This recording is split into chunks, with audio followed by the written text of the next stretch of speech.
여러분이 경제 독립을 이루는 그날까지 함께 하겠습니다. 안녕하세요. 3일 경제 독립팁입니다. 서민 실수요자 청년 내 집 마련 대출 문턱이 대폭 낮아지는데요. 7월부터 달라지는 가계대출, 또 생애 최초 LTV 80% 확대, 여러가지 제도가 변경이 되는데 골자는 내 집 마련 은행 문턱이 낮아지고 더 쉬워진다는 얘기입니다. 오늘 이 내용 궁금하신 분들은 영상 끝까지 함께 해주세요.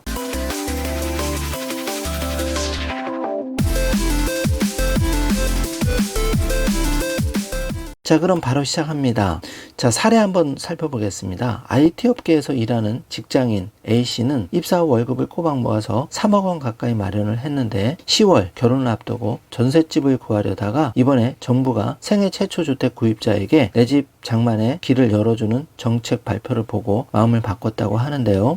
이번에 규제가 완화되면서 생애 최초 주택 구입자에게는 지역, 집값, 소득 이렇게 세 가지 상관없이 주택담보 인정비율, 즉 LTV가 80%가 적용되기 때문인데요. 자, 이렇게 되면은 A씨 같은 경우에는 망설임 없이 그동안 눈여겨보았던 집을 전세 대신 구할 수 있을 것 같다. 그래서 내 집을 장만하기로 결정을 했습니다. 자, 이렇게 A씨처럼 생애 최초 주택구입자의 주택담보대출 비율 LTV가 그 상한이 확대가 되고 총부채 원리금 상한 비율 DSR이라고 하는데요. 이 LTV와 DSR이 대폭 확대가 됩니다. 1일부터는 총부채 원리금 상한 비율 DSR 규제는 일반인들에게는 강화가 되는데요. 그 대신 연소득의 100%까지로 막혀있던 신용대출 한도 규제는 폐지가 됩니다. 자, DSR 규제는 강화가 되고 신용대출 한도 규제는 폐지가 되는데 구체적으로 살펴보면 1일부터 3단계 DSR 규제가 시행되는데요.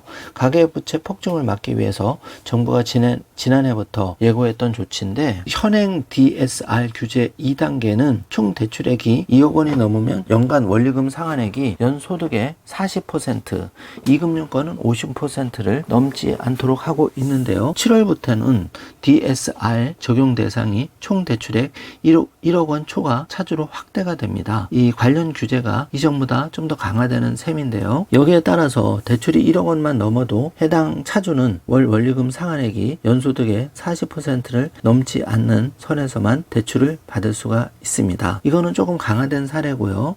그 대신 신용대출 한도는 많이 늘어나는데 금융당국이 시중은행들과 1일부터 직장인 연봉의 1.5배에서 2배 수준으로 신용대출 한도를 풀 계획입니다. 예를 들어서 연봉이 1억이라면 최대 2억 원까지 신용대출을 받을 수 있도록 한도를 푼다는 계획인데요. 서민 실수요자 대출 요건이 완화되는 게 이번에 골자인데요. DSR 규제는 앞에서 살펴본 대로 강화가 되지만 서민과 실수요자들을 위한 대출 문턱은 대폭 낮아집니다. 정부는 16일 발표한 경제정책 방향에서 3분기부터 생애 최초 주택 구입자의 주택담보 인정 비율 LTV죠. 이 비율을 집값, 소득 등과 상관없이 80%로 완화하겠다고 밝혔습니다. 자, LTV는 주택을 담보로 돈을 빌릴 때 인정되는 자산가치의 비율을 말하는데요. 지금까지는 투기지역, 투기과열지역 등 규제지역에 대해서는 40에서 50% 수준으로 LTV가 적용이 됐습니다. 또 서민 실수요자 요건에 해당된다고 하더라도 최대 70% 수준에서 LTV가 책정됐는데요. 이제부터는 최대 80%까지 10% 더 늘어나게 대출을 더 많이 받을 수 있다는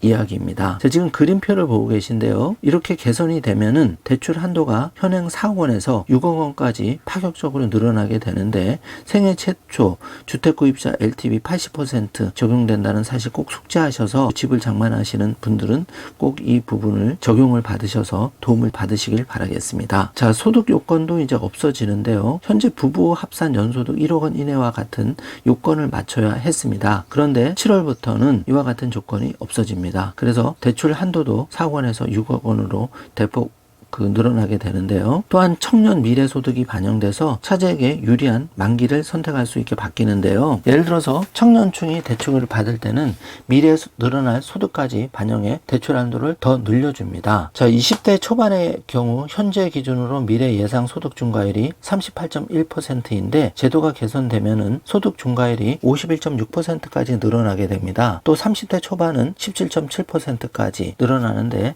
연봉 3,600만 원인 30 30대 초반 직장인이 연 3.5% 30년 만기로 주택담보대출을 받으면 미래소득이 4,237만 원으로 책정이 됩니다. 그래서 주택담보대출 한도가 종전 2억 6,700만 원에서 3억 1,400만 원으로 늘어나는데요. 이런 제도 개선을 통해서 하반기에는 7월부터 대출을 더 많이 받을 수 있게 되는 겁니다. 그리고 장기 고정금리 주택담보대출인 보금자리론 적격대출 최장 만기가 현행 40년에서 앞으로는 50년으로 늘어납니다. 잘 활용하시면 도움이 될 듯 합니다. 자, 신문에도 관련한 기사가 많이 나오고 있는데요. 이렇게 대출 규제가 하반기에는 실소유자, 생애 최초 대출자에게는 대출 규제가 완화가 되지만 또 강화되는 부분도 있어서 호불호가 지금 갈리고 있는데요. 이런 부분을 나에게 맞는 케이스별로 꼼꼼하게 따져서 적용하시면 도움이 될 듯 합니다. 자, 현행 서민, 실수요자 주택담보대출 우대 요건 앞으로 개선되는 내용 정지화면으로 체크해 주시기 바라겠습니다. 자, 오늘 영상 내용이 조금이라도 도움이 되셨다면 좋아요, 구독, 알림 설정 부탁드리겠습니다. 영상 시청해 주셔서 감사합니다.